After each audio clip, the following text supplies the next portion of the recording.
It's another installment of the Galaxy's in the shop, so let's shoot the bullet. So, as you can see by the tachometer, we got her back up and running. If you missed the video, the relay for the low-speed cooling fan was faulty. And by faulty, I mean caught on fire. So these guys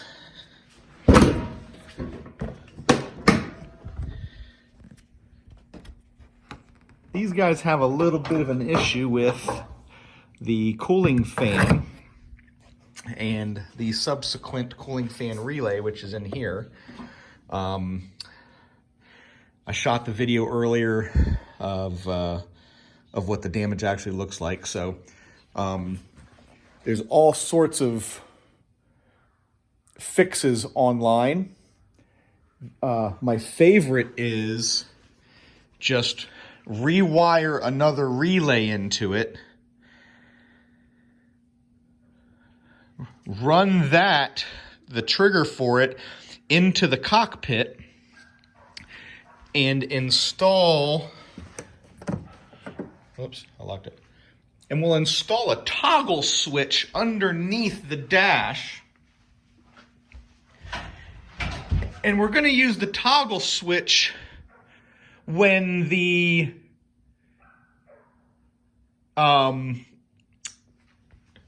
analog temperature gauge that we're gonna install under the dash starts to indicate that the car is running hot, we can hit that toggle switch and we can turn the cooling fan on.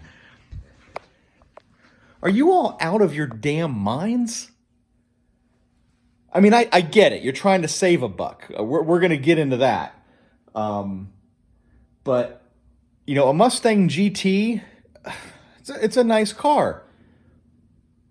This is a one of 1,500 Mustang bullets in black. And I'm not going to butcher, I'm not going to butcher everything up. So anyway, long story short, those who are wanting to replace the relay and all that good stuff, whatever, do your thing. But here's the deal. I took my car to the dealer, and believe it or not, the dealer that I went to, they were unaware of this problem. And I told them there are hundreds and hundreds and hundreds of people that are dealing with this problem with this cooling fan. So they looked into it, and they ran tests on it, and what they said was the cooling fan over time starts to get resistant, and it starts drawing more power, which taxes the load on the wiring here, because they've got like number 14 or 16 wire in there, and it's crimped, nothing's soldered, and it starts, the resistance starts to heat things up, and before you know it, you've got a fire in here. Which is precisely what happened here. So here's where I'm probably going to get some pushback. I don't care. I told the dealer to fix it. I said, fix it the way you would fix it. This isn't an oil change. This isn't putting front brakes on the car. This isn't something that we all know the dealer is going to, you know, mark things up and charge out the yin yang for it. This is something that the dealer that has, you know, intimate knowledge of the car and all the resources they can throw at it can fix this freaking car and fix it back properly. So what they did was testing the cooling fan. The cooling fan is basically faulty.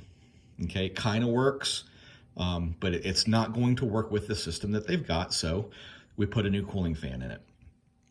The wiring harness, there's 3 banks of relays here.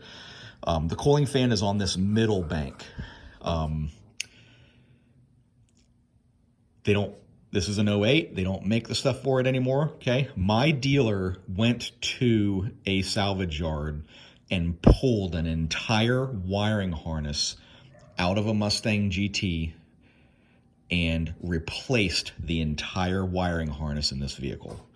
So yeah, it wasn't $29.99. It wasn't the cost of a relay and some solder and a switch and a temperature gauge.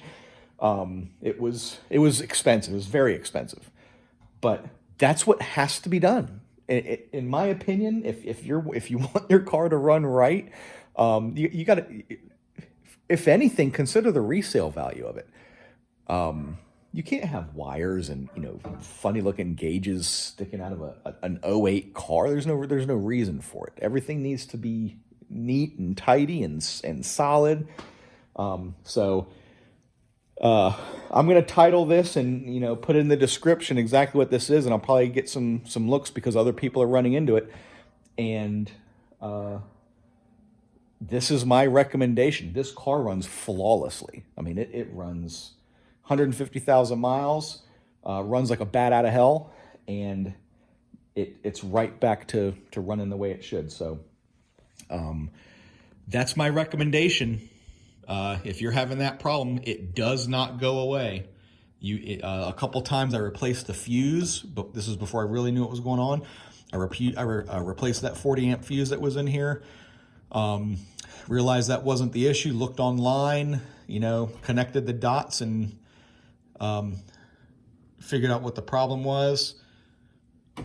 Replace the cooling fan, get the proper cooling fan in there, take it to the dealer, that way you don't get a piece of shit thing out of China. Get a proper Ford cooling fan, and if this thing is jacked, which they always are, that wire and the socket that it's in are literally burnt up, they're literally on fire, you're gonna have to replace it. There's just no two ways around it. So work some overtime,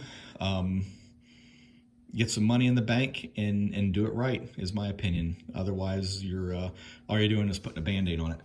So anyway, that's where we are. The Galaxy is in the shop.